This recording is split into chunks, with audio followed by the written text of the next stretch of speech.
The Prophet ﷺ, people were rude to him. The desert Arabs were rude to him. And he never returned their rudeness with rudeness. He smiled in their faces. He returned their bad manners with good character. And this is what he taught us to do with people. And we have to, it's mujahada, we have to struggle. The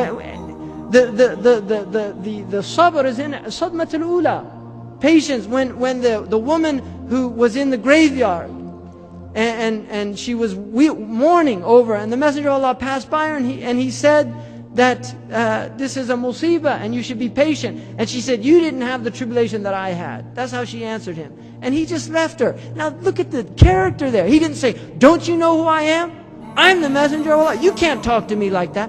He didn't say that. He saw she was musab. She was in tribulation. He left her to be in her tribulation. He gave her nasiha and she didn't accept it, but he recognized her psychological state. She was in a state that it was not useful or beneficial to continue with her, and so he left her. This is wisdom. This is hikmah. And then he went to his house and somebody came by and he said, don't you know who that was? That was the Messenger of Allah. Suddenly remorse entered her heart. Astaghfirullah. And she went to his house and knocked on the door. Ya Rasulullah, I didn't know it was you. And the Messenger of Allah said, patience is in the first calamity, when the first thing hits. That's when, in other words, when the calamity hits, patience that Allah wants is at that point. That's the point. Allah does not want you to lose control. That's the point to take. It's not when it's all over you say, oh, please forgive me. I didn't mean to punch you after you said that to me. You know, I'm sorry. No, it's to stop. I'm not going to punch him because he's a Muslim.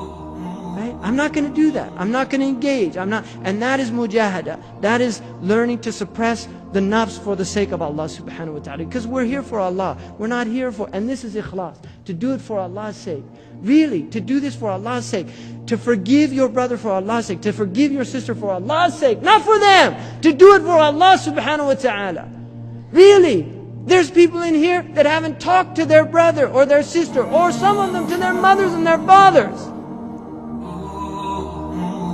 Don't be that person. Don't cut off your bloodship bonds. Don't be that person.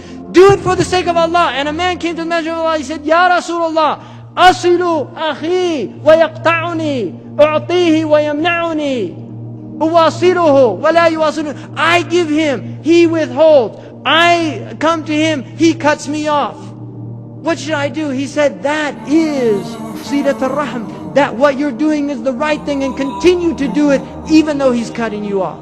That's Islam. That's Islam. And it's hard. Don't think this is an easy religion.